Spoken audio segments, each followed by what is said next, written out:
Everyone and welcome to Irena's education. मैं हूँ Irena और इस वीडियो में मैं कुछ ऐसी स्टाइलिश वर्ड्स लाई हूँ जो आप लोग डेली लाइफ में यूज करके अपना इंप्रेशन जमा सकते हैं। ठीक है, तो स्टाइलिश वर्ड्स हैं, फ्रेजेस में भी आते हैं, कुछ ऐसे वर्ड्स होते हैं जो काफी यूज में आते हैं और उसको यूज हम जब करते हैं तो हमारा स्टैंडर्ड भी हाई हो जाता है। लोग सोचते हैं कि भैया क्या स्टैंडर्ड वर्ड बोला है। ठीक है, तो आइए हम लोग पढ़ते हैं ऐसे कौन से स्टाइलिश वर्ड्स हैं जिसको पढ़कर हम लोग अपना इंप्रेशन जमा सकते हैं।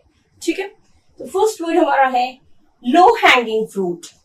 लो हैंगिंग फ्रूट मतलब जो फ्रूट नीचे लटक रहा हो उसको निकालने में कितना टाइम लगेगा, नहीं मेहनत लगता है।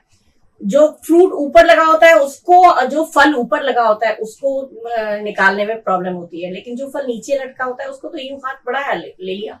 इसका सेंस क्या है? सचमुच फल है? नहीं, इसका सेंस ये है कि कोई बहुत आसान काम, और ये क्या हाथ बढ़ाया हो गया। तो लो हैंगिंग फ्रूट हो, कोई बहुत बड़ा भगवान, बहुत बड़ा तीर नहीं मार लिया तुमने, इट्स लो हैंगिंग फ्रूट।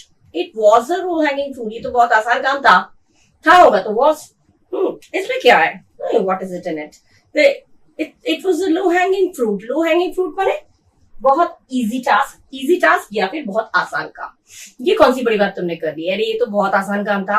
तो आसान काम था अगर आप लोग स्टाइल में बोलेंगे तो it's a low hanging fruit. जैसे मैंने सेंटेंस दिया है, don't think you are very smart. ये मत सोचो तुम बहुत स्मार्ट हो, you did it as it was a low hanging fruit. तुमने तो कर लिया, इसलिए तुमने तो ये काम को इसलिए कर लिया क्योंकि बहुत आसान काम था। बहुत लोग बोलते हैं दोस्त लोग, अरे तुमने कर लिया, तुमसे हो गया क्योंकि बहुत आसान काम था, वो कठिन होता तुम कर भी नहीं पाते। तो it's a low hanging fruit या it was a low hanging fruit. Low hanging fruit का सेंस दे रहा है कि बहुत आसान काम। ठीक है, किसी को चिढ़ाने के लिए बोल सकते हैं, तुमने कौन सी बड़ी बात मार, कौन सी तीर मार लिया है, तो बहुत आसान काम था, इसमें क्या कर रहा था, इसमें कुछ भी नहीं करना था। तो it was a low hanging fruit. ठीक है, कितना अच्छा लगता है, सुनने में अच्छा लगता है, बड़ा अजीब है, स्ट्रेंज है, और इसको जब यूज करते हैं तो अपना बहुत अच्छा लगता है, it sounds good, right. Next is जिगी।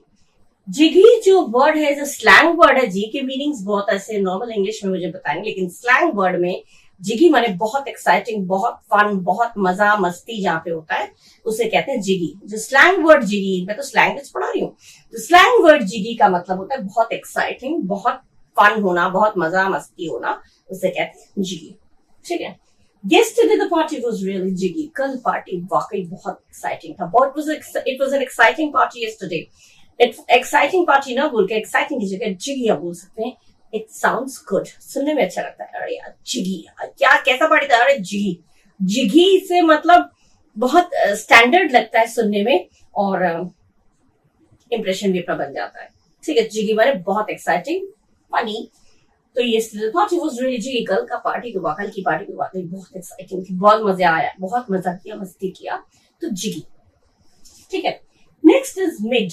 Mid unimpressive, अप्रभावशाली, जिसका कोई इम्पैक्ट ही नहीं पड़ा, जिसका कोई इंप्रेशन नहीं पड़ा। अनइम्प्रेसिव, तुमने बात की, उसने स्पीच दिया या उसने अपनी बात रखी, लेकिन बड़ा अनइम्प्रेसिव वे में, उसकी बात का कोई प्रभाव नहीं पड़ा। बड़ा किसी बात का बहुत प्रभाव पड़ता है, तो प्रभावशाली। काफी कोई किसी को समझाता है तो लगता है कि बहुत अच्छी से समझाया, काफी हम लोगों पर असर पड़ा, लेकिन ऐसी बात जिसपे किसी को असर ही नहीं पड़ा, अनइम्प्रेसिव, जो अच्छा ही नहीं लगा किसी को, उससे कहते हैं मिड। ठीक है, मिड का मीनिंग मैंने दे दिया, अनइम्प्रेसिव, इंग्लिश में हुआ अनइम्प्रेसिव, हिंदी में हो गया अप्रभावशाली। अप्रभावशाली, जिसका कोई प्रभाव ही नहीं पड़ा। तुमने इतना समझाया but it was a mid. मैंने उसे इतना समझाया लेकिन कोई असर ही नहीं पड़ा उस पर, तो इट वॉज, मेरी बात सब अनइम्प्रेसिव हुआ, मतलब कोई इंप्रेशन बना ही नहीं उसके ऊपर। ठीक है, तो मिड।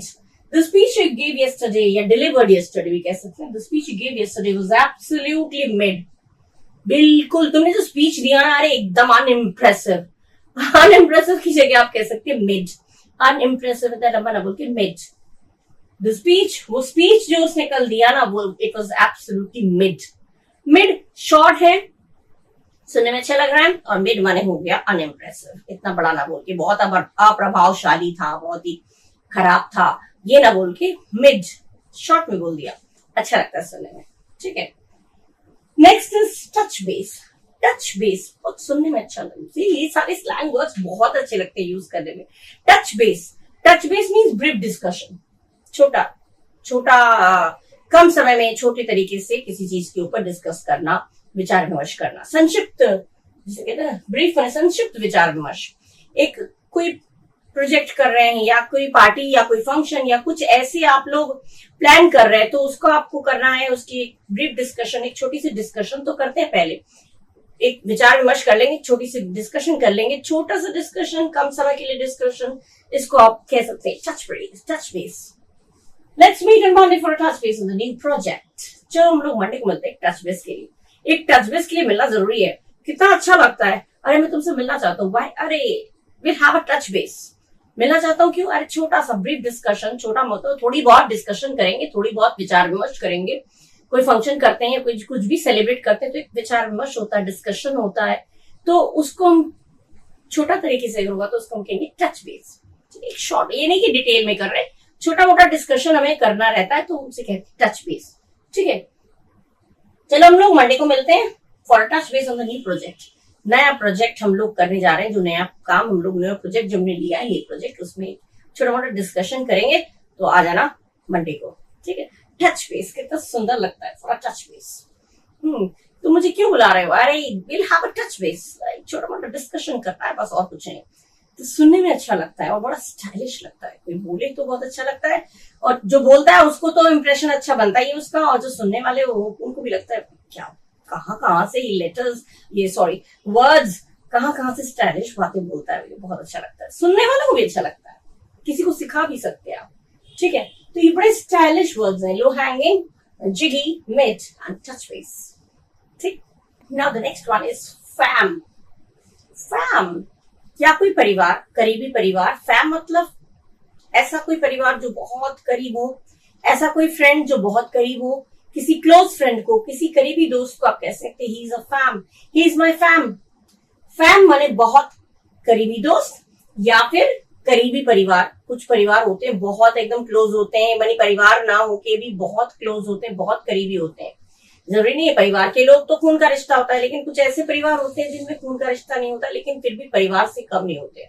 ठीक है, ऐसे लोग होते हैं, हर मुश्किल में पास खड़े होते हैं, हर दुख में वो आपके साथ खड़े होते हैं, हर दुख में वो आपके पास आते हैं, आपको धीरज दिलाते हैं, तो वो एक परिवार की तरह ही होते हैं। ठीक है, तो कुछ लोग तो परिवार बोलते हैं लेकिन फिर दुख में काम नहीं आते हैं, किसी के दुख में शामिल ही नहीं होते हैं, तो ये चीज अलग बात है। एनीवे, तो फैम का यूज करते हैं किसी क्लोज फ्रेंड के लिए, किसी करीबी दोस्त के लिए, शॉर्ट में फैम। कोई करीबी दोस्त हो, कोई करीबी परिवार हो, उसको आप कह सकते हैं he is my fam, they are my fam, they are our fam. Fam माने हो गया शॉर्ट में, मतलब स्टाइल लगता है, इज माई फैम। फैम, उसे कुछ मत बोलना, is my fam. Is my fam माने तुम कौन होते हो बीच में बोलने वाला। कभी कभी कहते हैं अरे वो मेरा परिवार है, भाई है मेरा। जो दोस्त है, बहुत करीबी दोस्त, उसको भी कहते हैं अरे मेरा भाई है, दोस्त नहीं है, भाई है मेरा। तो उसको क्या करते हैं हम लोग, करीबी दोस्त को हम लोग फैम बोल सकते हैं। ठीक है, बोल सकते हैं कहीं कहीं पे, अरे उससे मत उलझो तुम, मेरा भाई नहीं है तो क्या हुआ, is my fam. Is my fam मैंने, इज माई फैम मैंने वो मेरा एकदम परिवार की तरह ही समझ लो। ठीक है, क्लोज फ्रेंड, फैम मैंने क्लोज फ्रेंड या क्लोज परिवार को, बहुत करीबी परिवार। ठीक है, example, he is a fam of mine, oh he is a fan of mine, I love him, he is a fan of mine, fam of mine में वो मेरा फैम है। फैम माने ही करीबी दोस्त। एक वर्ड फैम कह देंगे तो वो जो इसको बोलेंगे ना, वो सोचेगा अच्छा इसका मतलब मुझे ही अपने परिवार की तरह मानता है या मानती है। ठीक है, तुम तुम्हारा परिवार हो जैसे आप लोग मेरे यूट्यूब के परिवार है। ठीक है, तो ये चीज है, तो फैम माने हो गया करीबी दोस्त या परिवार। सेकंड है, नेक्स्ट है टी का मतलब चाय नहीं है, टी यूज होता है, टी माने वेरी एक्साइटिंग या बहुत ही स्कैंडलस इंफॉर्मेशन, बहुत ही चौंका देने वाली इंफॉर्मेशन, कोई बहुत ही ताज्जुब ऐसी कोई इंफॉर्मेशन है, ऐसी कोई बात है जो सबके सामने, अरे भाई सुना तुमने, वो तो बोलते ना, सुना तुमने, अरे भाई ये गजब की बात हो गई है, ये गजब की इंफॉर्मेशन है। तो इसको हम लोग क्या बोलते हैं, इंग्लिश में बोलेंगे तो बोलेंगे टी, केवल टी यूज होता है। जिनको मालूम है उनको पता है टी यूज होता है। The T is, she is coming here, अरे द टी इज, अरे एक्साइटिंग इंफॉर्मेशन तो ये है कि वो खुद यहाँ आ रही है, किसी का आप एक्सपेक्ट नहीं कर रहे हैं, कोई चीज आप उम्मीद नहीं कर रहे हैं, वो अचानक हो जाता है तो आपको बड़ा एक्साइटिंग लगता है। तो वो है चौंका देने वाली खबर, या टी उसको कहते हैं। जैसे सेंटेंस में मैंने फ्रेम करके दिया है, T1 exciting is scandalous information, ये चौंका देने वाली खबर। और अगर सेंटेंस बनाना है तो कैसे बनाएंगे? The T is that he is leaving the job to start a new business. Exciting खबर ये है कि T, एक्साइटिंग खबर तो ये है भाई, चौंका देने वाली खबर तो ये है कि वो जॉब छोड़ के जा रहा है, वो जॉब छोड़ रहा है अपना नया बिजनेस चालू करने के। कोई जॉब बहुत अच्छी जॉब होती है, बहुत अच्छी सैलरी होती है, हैंडसम सैलरी होती है, तो अच्छी सैलरी को हैंडसम सैलरी बोलते हैं। तो हैंडसम सैलरी होती है तो उसको कोई छोड़ता नहीं है, लेकिन भाई इतनी अच्छी सैलरी को छोड़ रहा है, उसे अपनी बिजनेस स्टार्ट करनी है, इसीलिए। तो ये चौंका देने वाली खबर में आप कह सकते हैं T is that he is leaving the job to start his new business। ठीक है, T याद रखिएगा, याद T यूज होता है, ठीक है।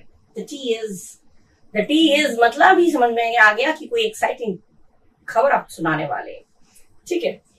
अच्छा, स्लीप ऑन इट, स्लीप माने सो जाना। सोते हैं तो क्या होता है? एकदम पोस्टपोन कर देना, मतलब एकदम स्थिर हो जाते हैं उसमें। सोते हैं तो क्या होता है? स्थिर हो जाता है, कोई काम नहीं होता है उसमें, ठीक है। सोते वक्त कोई काम करता है? कोई नहीं करता है। सो जाता है तो बिल्कुल सो ही जाता है, फिर उस वक्त तो एकदम नींद लेता है। नींद लेना या स्लीप ऑन इट का मतलब है किसी काम को पोस्टपोन कर देना, स्थगित कर देना आगे के लिए, ठीक है। मन नहीं कर रहा है या कुछ सूझ नहीं रहा है, उसको हम बाद में करेंगे, बाद में देख लेंगे, अभी माइंड नहीं चल रहा है, या फिर अभी समय नहीं है, टाइम नहीं है, तो आप उसको पोस्टपोन करना चाहते हैं। Come on, let's sleep on this topic. Let's sleep माने अब इसको अभी के लिए छोड़ दो, हमेशा के लिए छोड़ दो नहीं, अभी के लिए छोड़ दो, बाद में देखेंगे। उसको कहते हैं let's sleep on this topic, let's sleep on this topic. कितना अच्छा लगता है, सुनने में अच्छा लगता है।